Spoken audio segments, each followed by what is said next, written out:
In the second Pride Parade in 1971, well, we didn't call them parades then. They were marches, and they were called the Christopher Street West March. Anyway, we were marching down the street. It was Hollywood Boulevard at that time. And there was a guy on the sidelines, and he was throwing full beer cans at us like grenades. And one of them, he threw, almost sliced my face, and splattered at my feet. And what we did, all the gay men and the lesbians in my line just linked arms and kept on marching. The young people come up to me all the time and thank me and say they're standing on my shoulders. And I thank them for thanking me. But I say I'm standing on somebody else's shoulders who came before me. And they're standing on somebody's before that.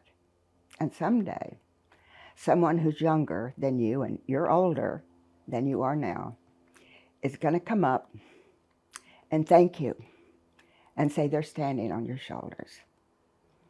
And that's how we do. That's how we do it. The community, shoulder upon shoulder upon shoulder upon shoulder. And that's the way we do it. Well, hi there. Welcome to another Queer History Lesson with Jules Long Beach, brought to you by Q Voice News. Have you ever heard of the Biltmore invasion? We're going to learn about it today on a Queer History Lesson.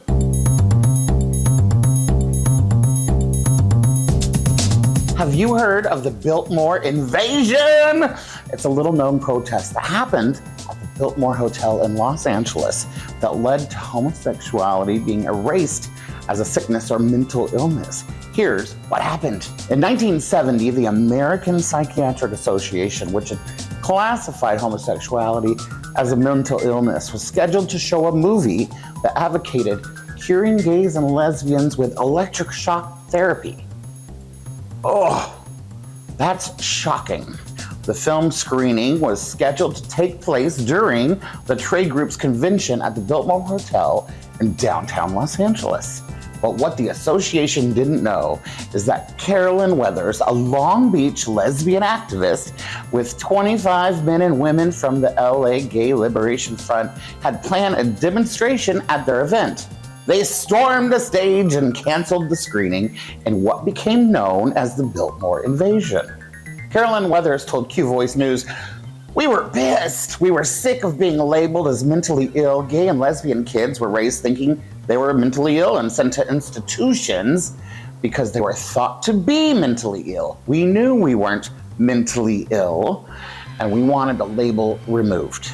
After storming the stage, Weathers and some other members of the Los Angeles Gay Liberation Front sat down in small groups with members of the association and got to know them. Then, just 3 years later, in December 1973, the association removed homosexuality as a mental illness. It was an historic moment. We were happy we helped make the change. It was a major action and a major result, Carolyn told Q Voice News. It was revolutionary. It stopped a lot of pain for people in the gay and lesbian community. In 1970, Carolyn was the first self-identified lesbian to appear on a Los Angeles TV show, Regis Philbin's Tempo. Over the years, Carolyn has remained active in social justice causes, including helping to launch a lesbian publishing company in 1986 that ran until 1993. Carolyn, who celebrated her 84th birthday in February, is an unsung hero in Long Beach and LA LGBTQ communities, who definitely deserves all recognition. In 2015, Carolyn finally received some acknowledgement. She was given an award from the city of Los Angeles for her years of activism and for helping make it a better place for the LGBTQ community. Well, congratulations, Carolyn, and all of our unsung heroes. Talk about some queer history lessons to lift you up today. When in doubt, make it an invasion. A Biltmore invasion. Thanks for tuning in to today's episode. Make sure to click like and subscribe. Share with your friends. Why don't you watch some past episodes? Learn some things with Jules Long Beach and queer history lessons. We'll see you soon for even more of our queer history. Oh my gosh, I can't wait to meet and talk with her. Let's bring her out and meet her. And of course, all of our panelists. Panelists, come on down. Well, hi there. Welcome. Oh my goodness. Oh, look. There she is, the queen of the day. Looking good and feeling gorgeous. Carolyn was born in Eastland, Texas in 1940. Oh my goodness. She came out as a lesbian in 1961 while living in San Antonio. In 1968, she moved to LA to be part of the counterculture and hang out with the hippies. She's still doing a pretty good job. 2 years later, in 1970, she marched in first LA Pride Parade, became the first out lesbian on a talk show, the Regis Philbin Tempo Show. It was based in LA. Oh my goodness. Worked as a librarian. We love that. The LA Public Library. In 1992, organized the first reading by gay and lesbian writers at the Central Library in downtown. In 2015, the high honor of being named the Grand Lesbrarian. The Grand Lesbrarian. Is that the Grand Lesbrarian sash? Oh my goodness, I love it. For its LGBTQ contingent in West Hollywood Pride. Let's hear it for Carolyn! Would you like to take a seat, darling? Would you like to take a seat, sweetheart? Carolyn? I don't think she wants to sit down, y'all. That's fine. You don't have to turn your head. You don't need to look at me. Jerome Hunt. Oh my gosh, there's Jerome! Hi, Jerome. Jerome Hunt is a professor, very educated. A professor at Long Beach City College teaching history, political science, and ethnic studies departments. He specializes in American government and political behavior, black politics, and African American LGBTQIA+ politics. And thank you, Jerome. Are looking very fabulous and very queer up in it today. I love it. And of course, you all know our delicate leader, Philip Zonkel. Philip Zonkel was born in 1922, or thereabouts. He's from Poughkeepsie, and he runs something called Q Voice News. Come on down, give it up for all of our fabulous panelists. You go sit down, Philip. Get you a chair. Oh my goodness. It says sit at the table. It does. Stage cues, y'all. Philip, let's start out with talking about the photo that's used in the flyer for this event. You guys all saw the flyer, the post for this event today. A black and white photo that looks very queer and very historical. Will you explain who's in the photo and what's the significance of it? So we just saw the video on Lee Glaze in the patch, and the photo used in the flyer to promote this event. That's Lee Glaze at the police station, Harbor Station, part of the LAPD. That's the night, that would have been August 17th, 1968, that he and some friends, after the patch closed, and two of their friends were arrested in the patch, they went down to the Harbor Police Station and they demanded their friends be released. To give a little more context than what the queer history lesson did, same-sex dancing in Los Angeles was illegal, marked illegal, in 1958. So in 1968, when Lee opened the patch, LAPD vice officers, undercover cops, were always in the patch harassing his customers. And he recognized these people and knew who they were when they came in. Hence, he would get on the bar and say, "God save the Queen." That was the signal to switch partners to someone of a different gender to dance with, and the cops would leave you alone. But on this particular night, again, the cops were in there. Lee had alerted the customers. There were two customers just talking, just two friends chatting, and one of them patted his friend on the butt, like what baseball players do. It was nothing vulgar, nothing obscene, just tapped him on the fanny. The cops swooped in and arrested both of them and took them off to the harbor station. Lee was enraged. He was furious. He said, hey, who in the crowd knows somebody or owns a flower shop? We've got to get together and grab as many flowers as we can.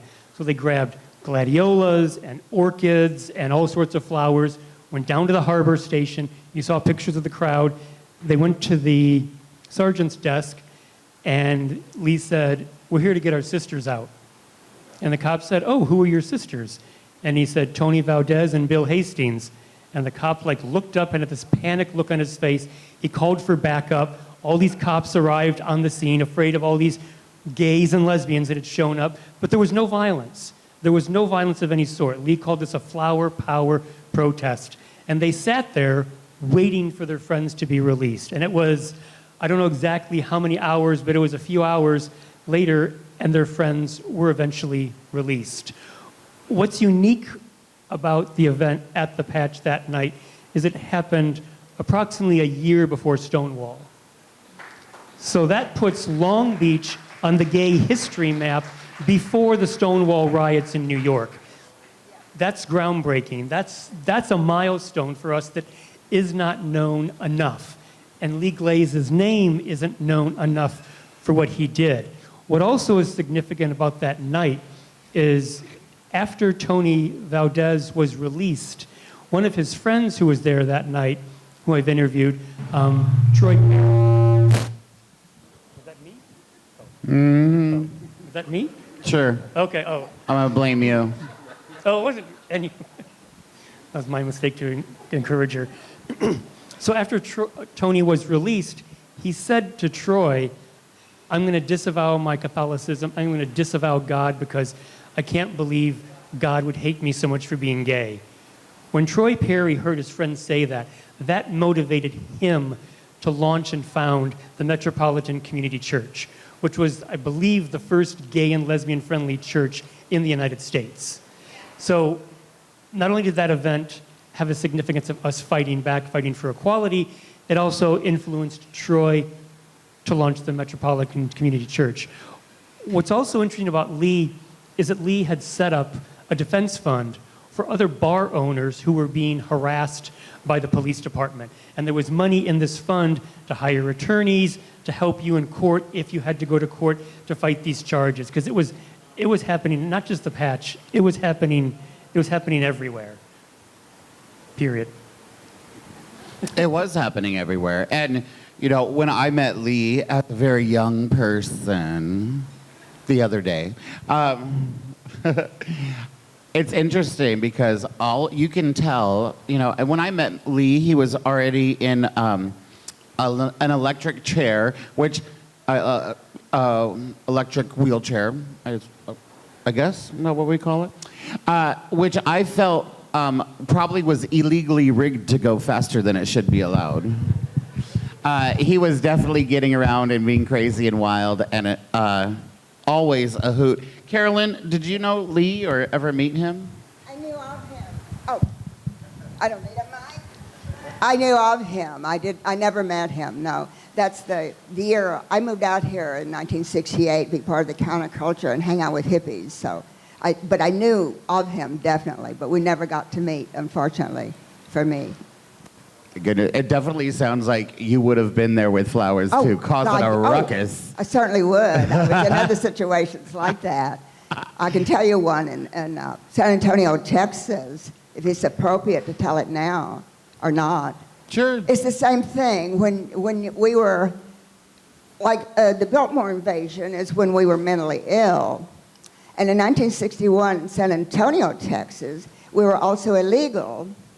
And the gays and lesbians put one over on the police when they tried to raid us. I'm sorry, I had to show you this, okay? Maybelle and B were these two old lesbians. I was 21, so they were crusty buckets. And Maybelle, it was a gay bar. It was outside the city limits because it took the police longer to get there so we could dance. All the gay bars inside the city limits, we couldn't dance. So it was outside the city limits. And Maybelle would come into the dance room with a bandana in her pocket to let us know that the police were there.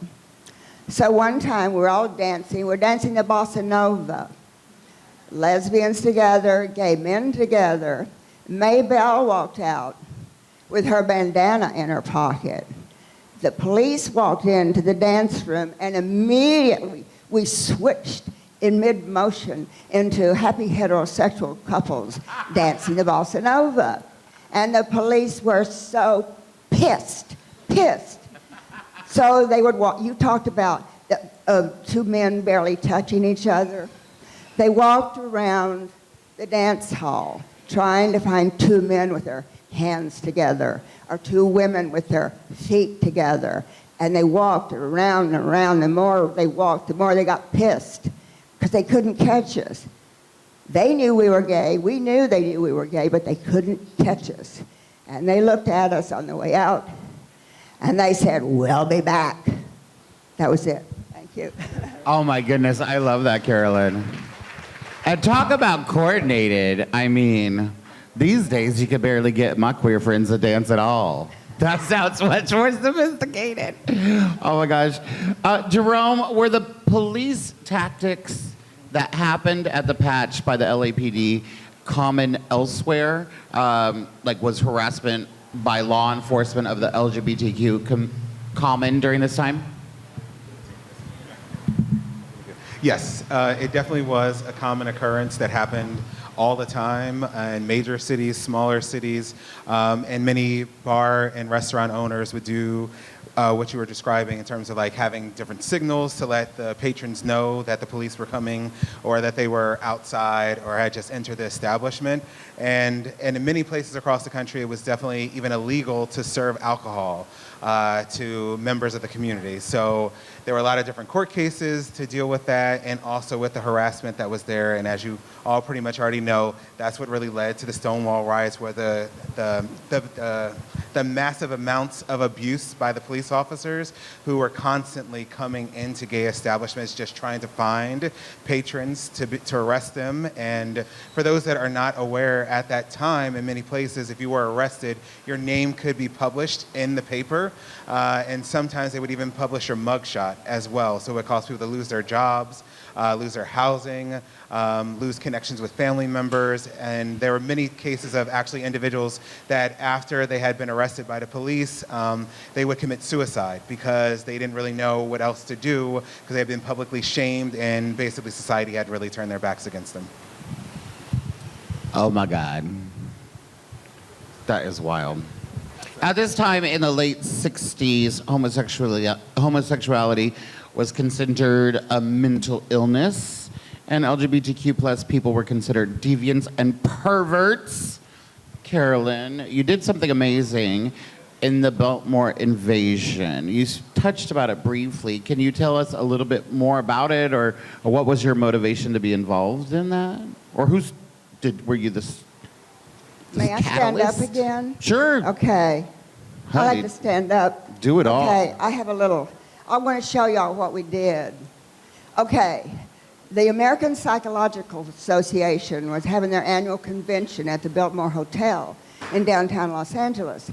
I was a member of the Gay Liberation Front, and we got wind of this, that one of the programs at this convention was a Dr. Philip Feldman, a psychiatrist, was going to show a film on how to cure homosexuals with electric shock aversion therapy. And we thought, well, we're going to go. There were about 30 of us, gay men and lesbians, and we went down to the Biltmore, and we went into the ballroom where they were having this program. And we interspersed ourselves among the crowd. We didn't go in as a group. And this Dr. Philip Feldman started to show this film at this young gay man, and he was hooked up, all the wires hooked up to an electric shock machine. And he was shown a picture of another gay man, bzz, bzz, shock. Shown a picture of a lovely woman, no shock. Had it been reversed, a lesbian being treated, the genders would have been reversed. But here he was getting these shocks. One of our number in the Gay Liberation Front stood up and said, "Are we going to stand for this shit?" And we all stood up and said, "Hell no." So we went up to the stage, and we formed ourselves on a line on the stage. Zonkel Hefner, Morris Kite, went up to Philip Feldman and made him sit down on a little folding chair at the edge of the stage. That was really funny to see, really kind of comical. And the psychiatrists and psychologists in the audience started to get really mad at us and shout at us. It was very tense. I understand that people out in the hall of the hotel, the ballroom, were saying, "What's going in there? What's going on in there?" But every time they would start, we would go like this with our feet and drown them out so they'd be quiet. So we would start to talk again, and they would start yelling at us again. So we'd start in and drown them out. So we kind of did a successful behavior modification on them, I think, actually. So I love that you reversed that behavior modification for sure. And Yeah, using we their fixed 'em. techniques. we fixed them. We fixed them. I love that. Were you worried about, were you kind of like afraid going into it? Like, what were you feeling? Were you worried about arrest? Yes, and in fact, the police were called. I don't know who talked the police out of coming in. That was the only fear. Mostly, we just thought, all right, it's time to do this. Let's do this. And we're really happy to do it. So what we did is we stood on the stage. Once we behavior modified them, and we talked. And we could take turns going up and talking. And basically we said, everybody has been listening to y'all all this time, and now you're going to sit there and you're going to listen to us. So we said, what we're going to do, you're going to sit down in small groups, and you're going to talk with us gays and lesbians, in these small groups. And it was the first time ever that this kind of a dialogue had taken place. And it started something. A lot of psychiatrists who were gay and lesbian came out. It started something. And with Khomeini, the gay activist, they began to work with the American Psychological Association. 3 years later, we were cured. We weren't mentally ill anymore. Thank you very much. Okay. We love a magical cure. Jerome, how unique was the Biltmore invasion? Like, could you help us put in a larger context of what was happening locally and across the nation with that? So it was definitely very unique. At the time, locally and across the country, there were a lot of different efforts to stifle the community, whether it was through employment, through housing, because to go back a little bit, in 1950, Congress put out a report called The Employment of Homosexuals and Other Sexual Perverts in the Government. And 3 years later, that led to an executive order by President Eisenhower that prevented individuals of the communities from holding government jobs, and that led to Frank Kameny and others working on behalf of that. So, you had individuals that were attacking the establishment of the government, both nationally and locally at the time. And having those little incremental moments of infiltrating different sectors to let not only the American people know, but our government know that gay people were here and we were not going anywhere, and you probably knew a gay individual, was critically important, because we even see it today that, the way we really win rights is by letting individuals know who we are as individuals, even though we shouldn't really have to do that, quite frankly. They were not different than anybody else. The only difference is about who and how we choose to love. But for some reason, we still have to break it down in an elementary way for our elected officials. So these, and particularly what happened at the Biltmore and other instances across the country, were very instrumental, and it shows just the power of grassroots activism, and particularly it's been very helpful for the LGBTQ community to really infiltrate the government from a grassroots perspective, to really be able to start to change initiatives, and that really led to things happening because most rights were extended locally first before they were extended nationally. And they started, I believe, in the 1970s is when we got our first localized anti-discrimination employment and housing ordinance. I think it was in Boulder, Colorado, if I'm not mistaken, and then it happened in Wisconsin. So we see that it was from activism, from literally local activists who have been working for like 15 or 20 years to really actually get these things done. So what you did was actually, very monumental because it took people a lot longer to actually impact what was happening in terms of the community. That is amazing. And so many of those things start local, right? Like there's a lot of buzz right now about a national election, but beside the national election, which is important and everybody should go vote, absolutely, those local elections matter so much. Every little council seat and district seat and county, yeah, all of it. Philip. Well, can I ask you, Jerome, something? Yeah. So you mentioned some of these first pieces of legislation that benefited us, talking Colorado and Wisconsin. Nothing wrong with Colorado or Wisconsin, but we always seem to hear about stuff in California and New York. So Wisconsin and Colorado wouldn't be like in my top 10, I think, of where this would start. Was there something that was happening there that made those places more ripe for that to happen? Well, I don't know if anything special was particularly happening, but the progressive lawmakers at the time were really pushing in that particular area, and they realized that if they went through college towns, that would be the way to actually get the ordinance passed. So they really focus on college areas for obvious reasons, because usually college students are more progressive and usually the towns around them are a little bit more progressive. So they took that approach to really go in through that particular perspective and kind of handle it that way. And then also it wasn't as much, I guess, politically at stake as you would see like in a New York or a California. So, when we look at a lot of changes that actually happen in our country, they usually happen outside of the major cities first, because there's not as much political backlash, and because the people are usually a little bit more willing to take a little bit more risk, because people are usually a little bit more, I want to say like independent, but they're not more always aligned to their political ideologies, hardcore, because life is different, particularly in rural or suburban areas that are not in the major cities. That's fascinating. They're kind of like hiding in plain sight. I wanted to ask, you don't mind if I ask a question to Carolyn, do you? So when you did the Biltmore invasion, like how long were you there talking with these people? Were you guys there several hours? How long did this all, and was there much tension? Like, did they push back and we don't want to talk to you, get out of here? How did that all go? That's a very good question. I don't remember how long we were there. Probably at least 2 hours.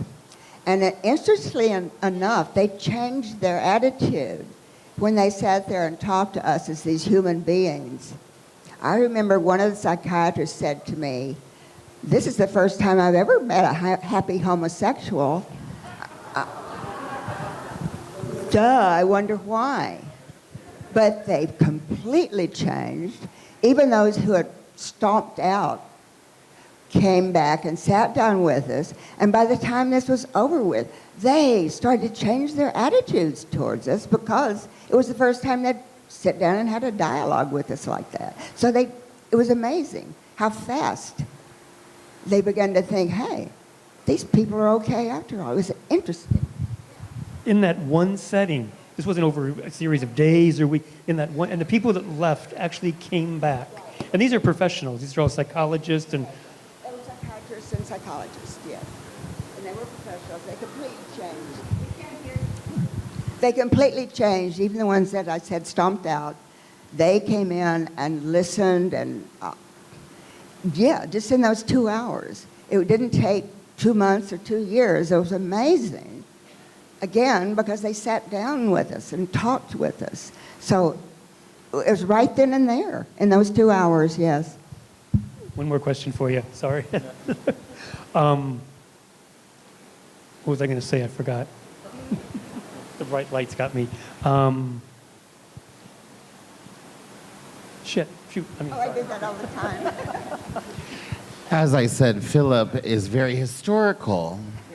That happens with extreme age, I guess. Hey. No, there's a lot of really good material there, and it's interesting, Carolyn, because as you said, you're speaking to this group of professionals who are very opposed to it, and simply by spending a few hours, by telling your truth, by sharing our shared truth, really breaks it down. And so much time in our society, fear is created by the unknown. So it really is magical if you can meet someone where they're open to hearing you, which is a big if. And then obviously your stomping on that stage made it happen. That must have been a lot of stomping. I just imagine like a huge group of queers like line dancing on the stage at the Biltmore. Why not? I love it, but it's really amazing. Sharing our truth, being authentic, showing up, always can change hearts and minds. I remember what I wanted to ask. What expectation did you folks have before going in there? Like, did you expect they were going to kick you out? What expectation did you? Because the result, I suspect, was not what you expected. It went it was exactly what you wanted. You got everything you wanted, but you probably weren't anticipating that. No, it's not what we expected at all. We expected still hatred for us. We did not expect this wonderful end of it. Again, it's what we wanted. This was a time of, get out there, make a demonstration, make a fuss. At least we knew we would do that. But it surprised us that it ended that way, yeah. It's amazing. That really is amazing.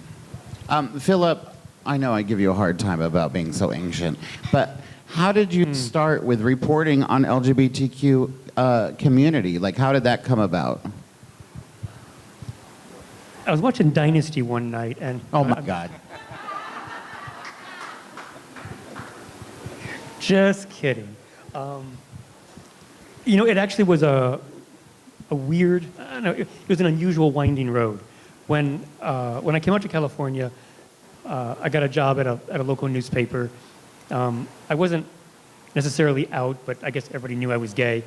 And when I started writing for the Press Telegram, which was the paper of record at the time, I was reading features reporting, and I didn't know that Long Beach had a huge gay population, had gay pride parade. I didn't know any of this stuff, didn't know any of it. So I kind of slowly began to see this and understand this, and I just didn't see much coverage in the paper. It was very kind of reactionary. Here's a pride festival, here's a parade, but so I kind of did a story here and there, just kind of dipping my toe into the water, so to speak. And when I was talking to people, I kept hearing, the paper doesn't write about us, we don't get written about, our stories aren't told, and it just kept kind of seeping into my brain. And I remember specifically once, it was like a month before Long Beach Pride, we had a big staff meeting, and we were going to have all these ideas and how to cover Long Beach Pride as this very kind of comprehensive, in-depth approach. Come with your ideas. There were probably, 10 or 12 reporters in the meeting. I remember this first person pitched their idea, and they had some notes written down and a folder of information. And when they were done pitching it, they kind of subtly pushed it toward me. And I was like, well, that's interesting. Okay. Another person pitched an idea. And when they were done, they pushed the information to me. Third person did it. And as they were halfway pushing their folder toward me, I stopped and said, all of you can write gay stories. I'm not the token gay reporter. I said, I live in your world 24/7. You can live in my world. You're all qualified. And they had these shock and guilt look on their face. And I said, no, it's fine. I'll cover these stories. And at that moment, I kind of realized I can carve out a niche doing coverage of the gay community because it wasn't being done. And there was all this information that needed to get out there. And so I thought, you have people that are Dodgers reporters or music reporters or film reporters. They have their own niches. I'm like, sure, I'll be the gay reporter. Why not? No one else is doing it.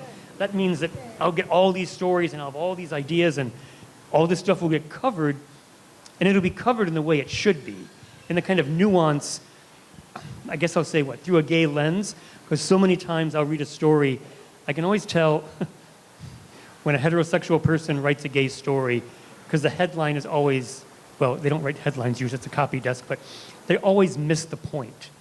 Like, oh, do we still need gay bars? Do we still need gay pride festivals?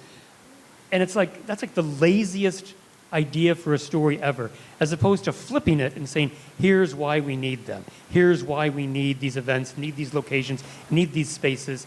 And so it just turned into just me carving out my own niche, my own beat, as they say, covering it. And I was the first gay reporter at the Press Telegram to have a beat covering the gay community.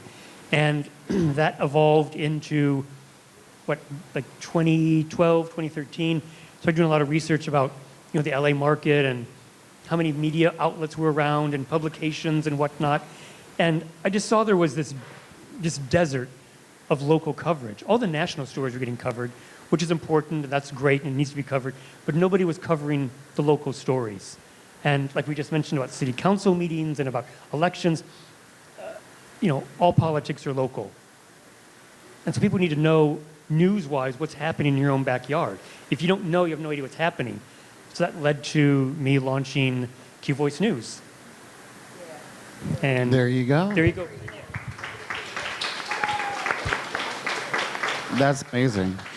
Jerome, this grassroots kind of activism that we saw with Lee and, of course, with Carolyn, was this a driving force for the LGBTQ plus community, everyday citizens getting involved and doing these like extraordinary actions and things? Yeah, I think that it's very instrumental, and it's very instrumental even till today, because what we are finding, like, one, all politics is local, so the more impact you have on the local level is more beneficial, because we can't rely on the federal government to, you know, change things for us. In fact, you know, Congress has not been doing anything. The courts are not going to do anything because they're waiting for Congress to do something.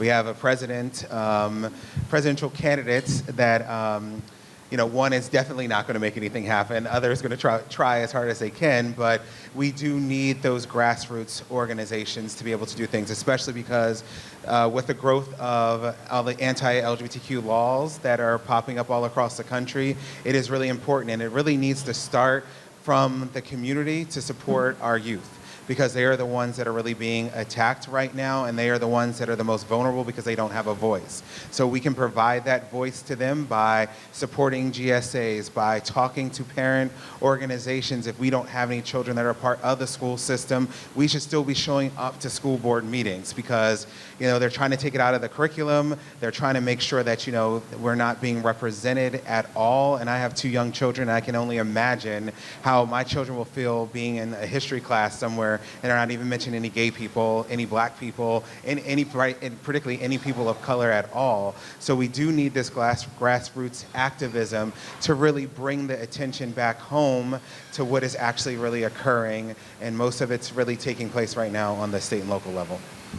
Thank you. I mean, that is absolutely true. We're going to have some Q&A with the audience. Does anyone have some good questions for us? Can I ask Carolyn one more question? Yeah, of course. If you have a question out here, let me know, and we'll start with some of those. Go ahead. So how did you get your start in social justice and fighting for the LGBTQ community? Can you talk about that a little bit? How you got started, how you got involved in your activism. I think you told me some stories about in Texas, how you were involved in some. I don't know. It just seemed the right thing to do. Yeah, I really don't have any great answer to that. It was just always believing, and there should be equality and kindness and concern for others, and mad because so many people were left out of it in so many ways. It really wasn't a deep philosophical thing at all. It's just the right thing to do, you know? What? Oh, God, yes. Listen, my sister, she was a lesbian also. My sister, our father was a Baptist minister. And every time I say that, I must follow it by saying he and my mother were not like the ones you see today. Baptists back then in Texas, they were the hard shells and the soft shells. My parents were soft shells. My sister was expelled from college in 1957 when she was 20 years old for her homosexuality. I wanted to say this because my sister was one of the most courageous persons I've ever known. She was handcuffed in a small Texas jail. She was handcuffed in a small Texas jail, 20 years old, 1957. And she was told by the, sorry.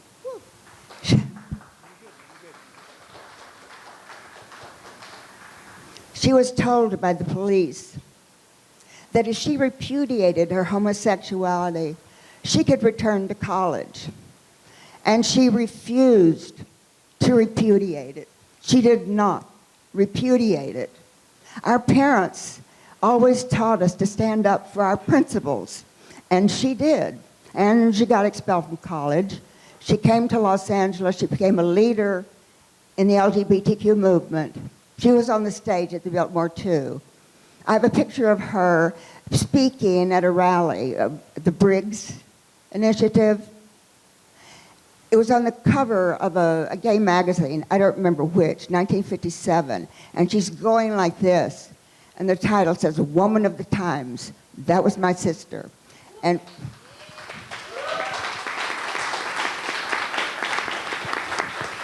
Brenda Weathers, she died in 2005. Because she was not 21 yet, she had to tell her parents, the Baptist minister, and the minister's wife. So she told them. And guess what they did? They accepted her. And they knew she would be ridiculed by society. They did not want to ridicule anybody else's son or daughter.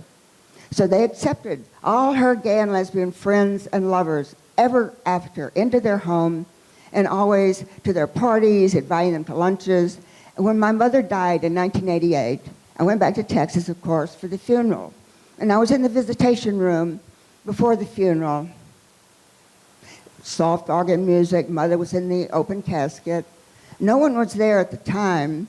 And I looked around, and half the flowers were from her church friends, her senior citizen friends, and the other half were from all her gay and lesbian friends out in California.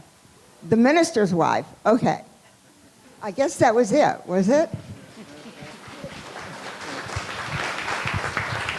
I would like to say also, in the 1940s and the 1950s, my father used to write papers on the importance of the separation of church and state. How far things have gone down. Thank you.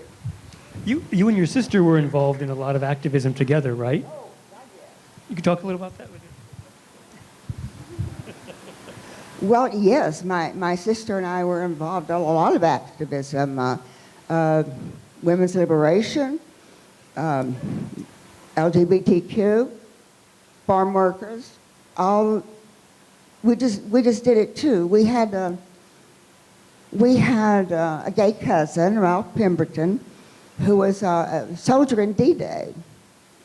And he used to talk to us about do what you can do, do what you can do. We also had a great Aunt Belle who marched with the suffragists. I have a picture of her in 1904. She has her Edwardian hat on. She was a lesbian. Her sister was a straight ally. And I remember they would sit and they would visit back in Texas. They were in Chicago now. And they would visit and they would sit my sister and me down and they would say, you can do anything you want to do. You can be anything you want to be. That's true, everybody. That's true. So we just always work together. Thank you. Thank you, Carolyn. That was amazing. Who's got a question for anyone in the panel? We'll start right here. Not a question, but just like a comment, just an addition. I interviewed Lee Glaze for my book, and Baby, You're My Religion, and he told me that it was 2 drag queens that got arrested during that Flower Power night, and I know nostalgia is interesting because that's what he told me, but he said this is a gay bar, there's got to be florists here. There has to be florists who can show up. And so they showed up with flowers at the police station and said, we are here to, and they gave some of the flowers to the arresting officers. And then they said, we're here to bail these queens out in the style to which they should be accustomed. So that's what he told me, but I don't know if it was just 2 men who Maybe were. it was more than one arrest that happened there? Yeah, there might have been one, but I did get that story too, that was the night that Troy Perry decided that if this kind of thing could happen, that there was a God that he could serve and not because he'd been kicked out. Yeah, Yeah. Exactly. That's amazing. Thank you. Yes. And what was your name? Marie Cartier. And what's your book? Carolyn's on the cover. Perfect. What's the name of it for all of us? Baby, You're My Religion, Women, Gay Bars, and Theology Before Stonewall. And the thesis is that gay bars were an alternate church space for people pre-Stonewall. It's That's a great book, awesome. thank you. We'll check it out. Thank you so much. We have another one. All right, over here. There you go. Yeah, I have a question for Jerome. You mentioned in passing GSA, and I was an advisor to a gang club on campus. And I think the audience would like to hear you just give a brief history of the GSA movement. Well, I can give a little bit there, but for those that don't know, GSAs are gay straight alliances.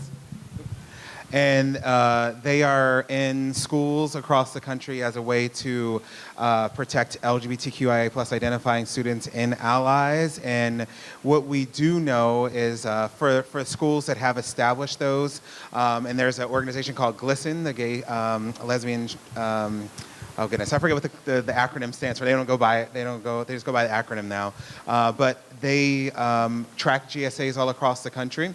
And they have been shown that if there is a school with a GSA, students do actually better. LGBTQIA plus students do tremendously better with those organizations there. And then they do even better if they have teachers who are supportive of the organization, and also if the school policies are supportive of the community as well. So they fulfill a very important role in our school system. So if you have any children or know about your local school system, they don't have one, I would encourage you to definitely be a supporter of it, for it to be created, because we know that those organizations lead to less likelihood of suicide ideation for LGBTQIA plus individuals, which is definitely on the rise at this particular moment because of cyberbullying. I know when I was growing up, you were bullied and it just ended when you went home. Like now it extends with you even when you're home because of technology. So they fulfill a very important role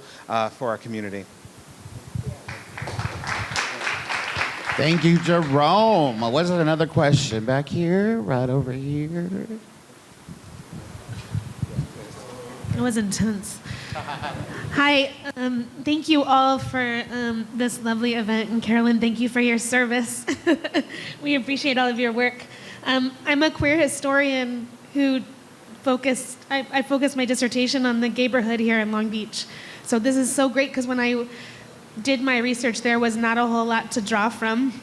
But Philip, I read a lot of your articles, so thank you for covering things in Long Beach, because nobody does tell the stories of queer people in this city. But in particular, no one tells stories about Long Beach, right? Long Beach gets left out of most conversations about the area. And so this is really cool that you brought this here this year, so thank you for doing that.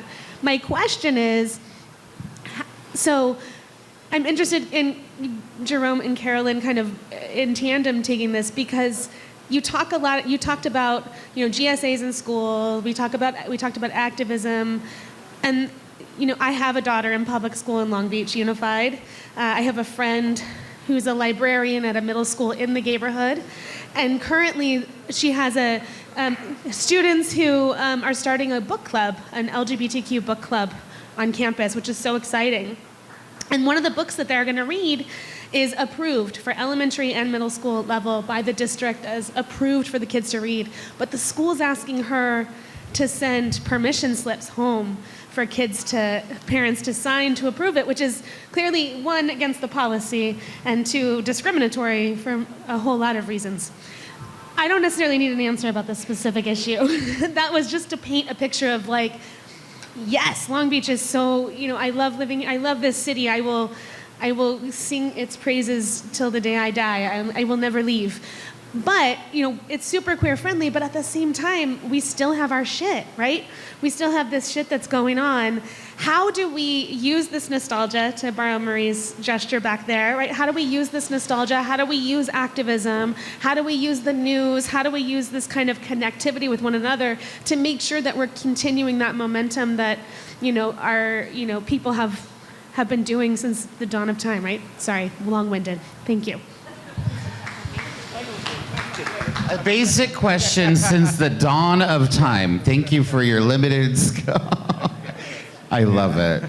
That is a very good question. Jerome. So first, thank you for that question. And the most simple way that I can think of is to get everyone that you know to realize that it's an important issue.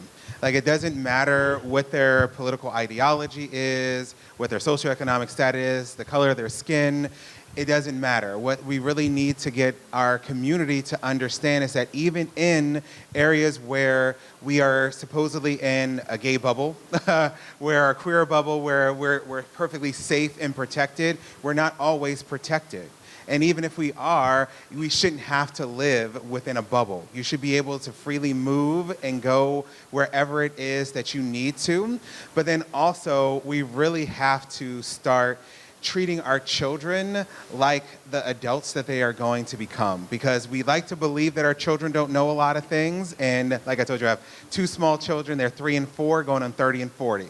They know a lot, and they are very curious, and they would like to know. So the thing is that we have to stop being like, no, you're too young to know that. You don't need to know this, because what we're doing is we're stifling an experience for them. Because if we're outside of our own gay households, if parents are not having conversations about gay people, about people of color, about people of different abilities, people of different socioeconomic incomes, religions, it just creates a new generation of people who are ill-equipped to deal with differences in our society. So we have to start by having those conversations, because people can learn and understand things from a very young age. It doesn't matter. You can explain how 2 people love one another. You don't have to go into all the details of how you do actually love someone, but it's a very genuine type of concept that people can actually understand. And we want ourselves to be reflected in our society. So that needs to be the first thing, first and foremost, that, I'll give it a minute, see if it stops. Honey, we're going to launch. Okay, I don't know. There you go. Maybe we're going to gay utopia. I don't know. We're just going to talk over it. Yeah. But so we need to definitely do that first, number one. But then we also need to realize that as a community, we're only as good as our neighbor. And we have to stop acting like we live in a silo, that our neighbors' actions don't impact us. And it's particularly important in terms of this election. I was just listening to, I think, a news report a couple days ago where individuals like, yeah, I'm going to vote for Donald Trump because he's not mentioning me by name. And it's like, no politician, one, is going to mention you by name. And number two, it shouldn't matter if he's mentioning you by name, if he's talking badly about a group of individuals or talking about taking away rights. It shouldn't matter if your name is specifically called or they mention the street that you live on, because we all are going to be impacted by, what is ultimately going to happen. So we really have to bring it down to from a me type of society to a we type of society. You can still be concerned about yourself, but you also have to understand that there are other people who are going to be impacted by the decisions that we make. Yes, absolutely. I'm sorry. Every time I'm asked a question like that, I go blank. I'm so sorry. I never can. I can tell stories, I never can think of an answer to that until later, and I thank you, Jerome. Jerome just answered for both of us. Thank you. Thank you. That is a great one. Any more questions over here? Can I just add in something on that point? I've covered a lot of not just queer history stuff, but also the politics in Long Beach. And I think Long Beach has a reputation for being gay friendly. And I think that's something that the city has done a good job marketing.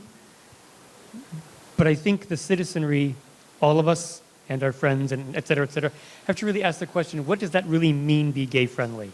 Something to kind of piggyback on what Jerome mentioned earlier about the police tactics and harassment and such. In 1914, the Long Beach Police Department started this campaign against what they considered at the time, they called them social deviants. It was a dog whistle for gays and lesbians. And this campaign was set up where these two detectives were hired to go to bathhouses, not what you think they are. They were actually like, public like saunas and stuff, and arrest either gay men they suspected were gay, thought were gay, could be gay. They didn't just do that. They went to some of these people's homes and drilled holes in their attics and spied on them and then would arrest these men. This is in 1914. And there was huge coverage in the Press Telegram, the LA Times about it. I forget how many men total were arrested, but one man committed suicide from it. One of the panelists who was supposed to be here, Jerry Shipsky, who couldn't be here because of an emergency, has a book coming out, I think later this month or next month, that looks into this case of how the city consciously, willingly went after gay men to rid them from the city because they considered us social deviants. What's interesting is those tactics by the Long Beach Police Department went on for 102 years. I'm going to repeat that. It started in 1914, ended in 2016. And it only ended in 2016 because there was a case, which I covered. I was the only reporter covering this preliminary hearing. I remember when I talked with the city prosecutor, Doug Halbert, who was still city prosecutor at the time, it was a lewd conduct arrest. And I remember Doug said to me it was a garden variety lewd conduct arrest. But the defense attorneys in this case, for decades, had been complaining that the police would do these tactics where they were making false arrests of gay men. The police department, these undercover decoys, would initiate all the contact with these men in bathrooms.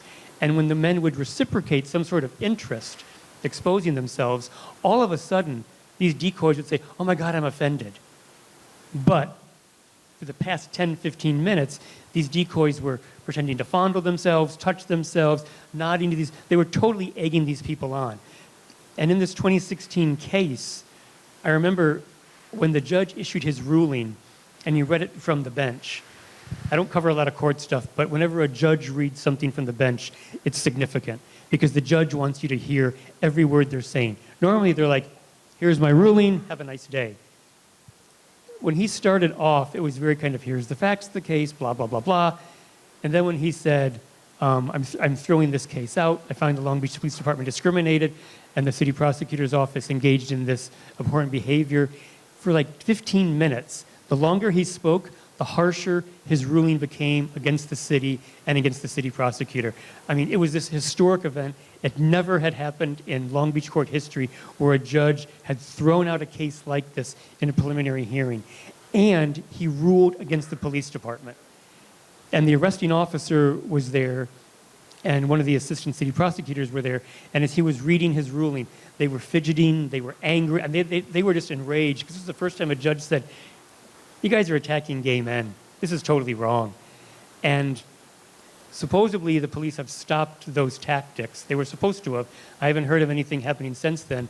But what's important, and this ties back into the gay friendliness, since that ruling, no one from the city, no city council member, no city manager, no mayor, no city prosecutor, no chief of police has ever apologized to the community for what happened. It's as if it didn't happen. And when I have asked them about this, "Why haven't you apologized?" I'm not saying you should ask them the journalist question, "Why haven't you apologized?" I get an enormous amount of hostility. You can go into qvoicenews.com and read some of the stories that I've written. I had a hostile engagement with current chief of police when I saw him at a town hall meeting over in Bixby Park. Afterward, I went up to him and was asking him some questions. He got livid at me. He's like, I'm not talking to you. This interview is over. And I was like, I'm just asking you a question. But to this day, they still haven't apologized. So I think there's this question of what does gay-friendly mean? Is it photo ops and painting rainbow crosswalks? I mean, those play a part, right? But there's also real serious issues impacting the city, happening in the neighborhood, that don't really get it. We all know about them. She's clapping her hands. We need to ask those questions to our public servants. What are you doing? I mean, what are you doing? And what does that mean, gay-friendly? That means a different term to a lot of different people. Some people who are more privileged than others, that definition is so far up here, like, well, I have my home, I'm wealthy, I don't have any problems with anything. You know, I think there's a lot that can be done, and I think it means holding people accountable and demanding from them what you want. I mean, those are, I think, and with the election coming up in November, and even in the years after, it's important to ask those questions. It's important to hold people accountable. So, anyway.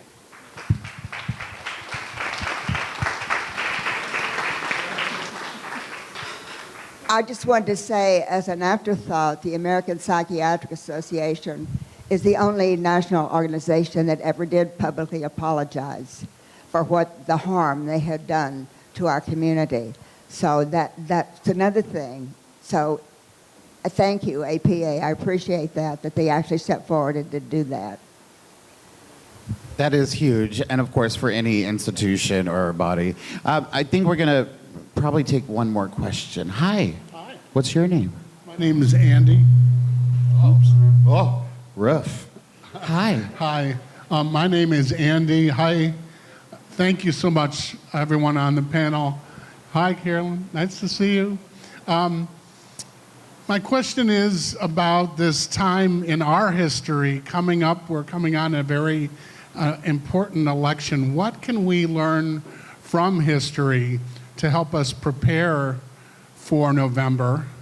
And is it possible that we're not prepared at all for a fascist regime to take us over in the United States? I mean, who wants to tackle that one? Thank you, Andy. I'll start. I guess it's important, it's important to remember that democracy is not a spectator sport.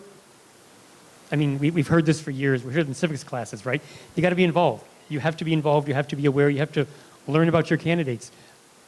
One of the unfortunate things that I see going on in the mainstream media, I hate to criticize my colleagues, but I'll call them out when they need to be, is when you see various groups who are targeting us, these hate groups, the Proud Boys, Oath Keepers, whatever, when they're using these dog whistles, these buzzwords, mainstream media doesn't catch up on that. They just keep regurgitating, and I use that word, regurgitating these false narratives when people are presenting false information. It's not about parental rights. It's not about culture wars. Those are just completely misleading. It's about putting us back in the closet, and not just putting us back in the closet, locking the door, putting a chair underneath the doorknob so we can't come out. I mean, that's really what this is all about. And we have to be aware of that, who those candidates are, who are they endorsed by. And you have to do your research. And like Jerome had mentioned earlier, a lot of stuff is happening at school boards. I mean, here in Southern California, we think Southern California is super blue, right? Temecula, Chino Valley, Murrieta, Orange, that's 4 districts off the top of my head. They have passed anti-LGBTQ policies where they want to out students to their parents without the students' permission. A lot of these people are MAGA supporters. A lot of them are heavily endorsed by Christian nationalists. I mean, and they don't make, here's the fun part, not really fun, but they don't keep it a secret. You know, 10 years ago, 20 years ago, you would kind of hide who your endorsements from. Now they're bragging about it. They brag about what church is endorsing them. They brag about who these people are. And a quick little search on Google will bring up who these people are and what their ideology is and what they're supporting. So it's not as difficult to find it now because they're very bold about it. So I guess it's just be aware, do your research, you know, just do, and also, I'm kind of sick and tired of of people who claim to be our allies. Whenever you need our support, let us know. We need our support now. We needed your support 5 years ago. These people that got in office and these school boards and council, that didn't happen in a vacuum.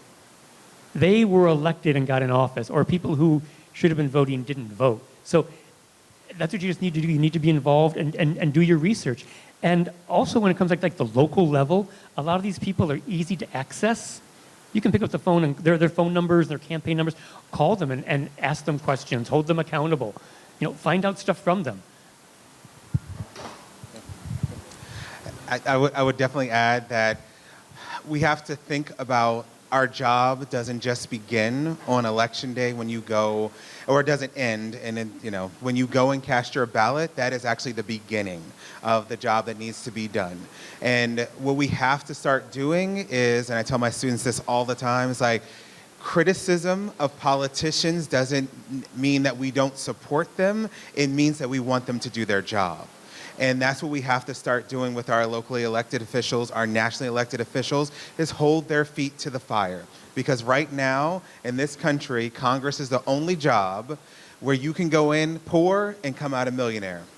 And that's because we don't hold them accountable. We let them do whatever they want to do, and they're passing laws every day that harm and hurt us, but yet they're going out there and raising millions of dollars, going and having conversations at private people's houses, getting paid hundreds of thousands of dollars to vote in their interests, not in our interests. And the only people that are suffering are us. And we have to wake up, because right now, we have a presidential candidate, you know who I'm talking about, who literally is letting us know, gave us a blueprint of Project 2025 about what they're trying to do to our community. And you have to look no further than the things that are being done by Republican lawmakers all across the country. They've been working for this since 2008, basically, since President Obama was elected in office, said, oh no, we don't want a black man to be president ever again. We don't want to extend rights to women. We don't want to extend rights to the African American community. We don't want to extend rights to the LGBTQ community. They've been working on the state level since then to win state houses, to win governor's mansions, to be able to effectively change state constitutions in the favor of bringing us back to when they thought America was great. Well, newsflash, America has never been great and won't be great until we deal with the issues of racism, homophobia, sexism, and all the other isms and phobias that we have in this country. And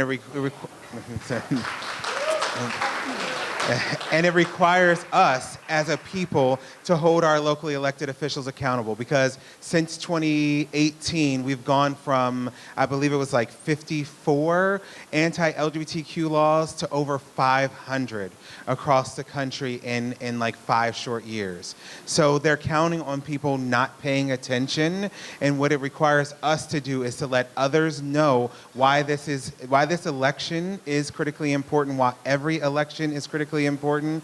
And as I tell my students all the time, it's like, I don't care if your mother says that they're going to go vote for you. You wake them up on election day and you take them to the poll to vote for you. Because people will say a whole bunch of things all the time, but when the chips and the cards are on the table, people do not show up. So we need to let them know that now is the time that you need to show up, because we can't wait any longer for promises, for hopes, for wishes to actually be done. We need activism. We need people that are going to actually hold our locally elected or nationally elected officials accountable. And that doesn't just mean at the ballot box. It means when they have a press conference or have a community event and they're not doing the things they need to do, you need to let them know. Because guess what? They work for us. They don't work for anybody else but the people who elect them. And it's about time that we let them know that that's who they serve.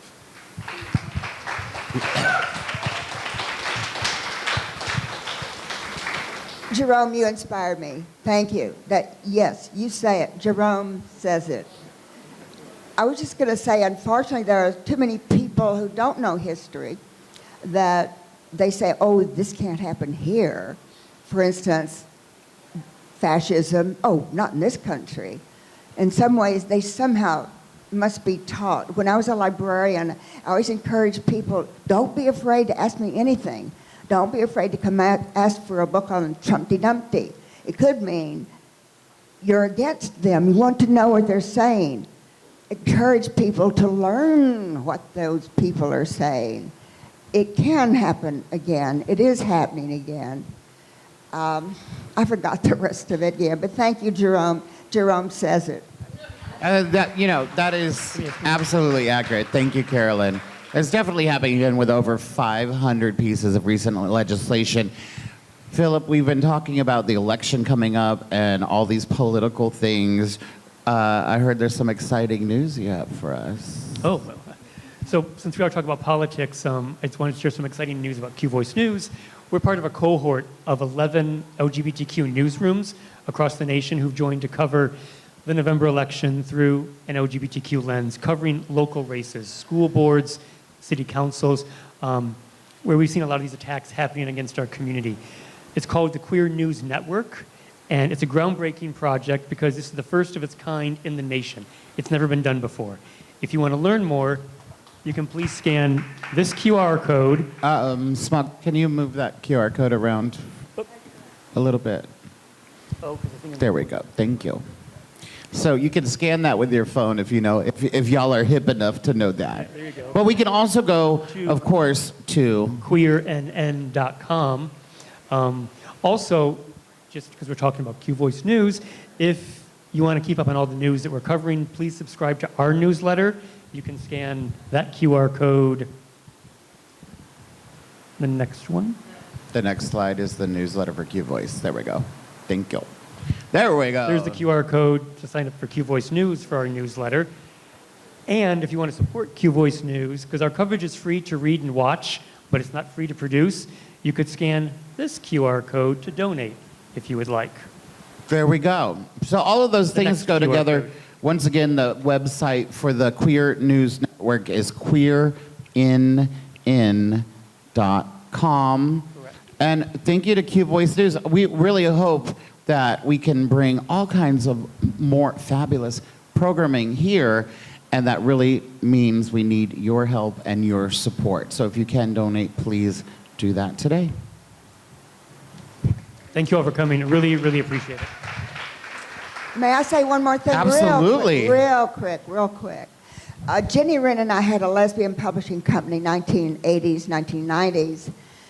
And one of our books actually won Best Lesbian Book from the American Library Association in 1990. And we got to publish Marie Cartier's first book. There's Marie. Thank you. Wow. Thank you. That is amazing. And I'm excited to read that book. And I'm very fascinated, loving history, loving Long Beach, about your project about queer spaces and Long Beach history. So I want to see that as well. I would love a master list of all these amazing locations here in the city of Long Beach and around of like historically placed queer spaces. And Long Beach is really, really lucky to have like hundreds of them, it seems like. Lots and lots and lots. And that are no longer around. Also important as a working nightlife entertainer in lots of our queer bars and establishments, for us to keep that safe space and that queer sanctuary, it means you have to go. You have to show up, unfortunately. So if you're passionate about keeping your community connected and keeping queer spaces open and viable, just remember, hey, let me go out. Let me pick any LGBTQ venue at all. It could be here for a restaurant meal, bring your great grandma and your nephew. Everybody is welcome. Or, go out to one of our leather bars or go out to one of our crazy dance nights somewhere. Just pick a queer venue and show up. It's so important, especially with LGBTQIA plus nightlife right now, to keep those important. So go out and let's party. Oh my gosh. Let's hear it one more time for the amazing and legendary Carolyn Weather. And wait, do we have an official title? Professor, doctor, lawyer, doctor. Doctor. Dr. Hunt? Yes. Dr. Hunt, everybody! Honey, Well, in this country, I'm sure there's all kinds of student loans behind that doctorate. Let's use it every chance we got. Thank you so much. Once again, Philip Zonkel from Q Voice News. Donate to lots of queer stuff. Thank you all for coming out. Thank you so much to DJ Smuckers, our audiovisual lighting man today. Thank you for coming to Hamburger Mary's. Thank you, Hamburger Mary's, for having us. I hope you take care of your servers and waiters. That's what we got, y'all. Thanks for coming out, everybody!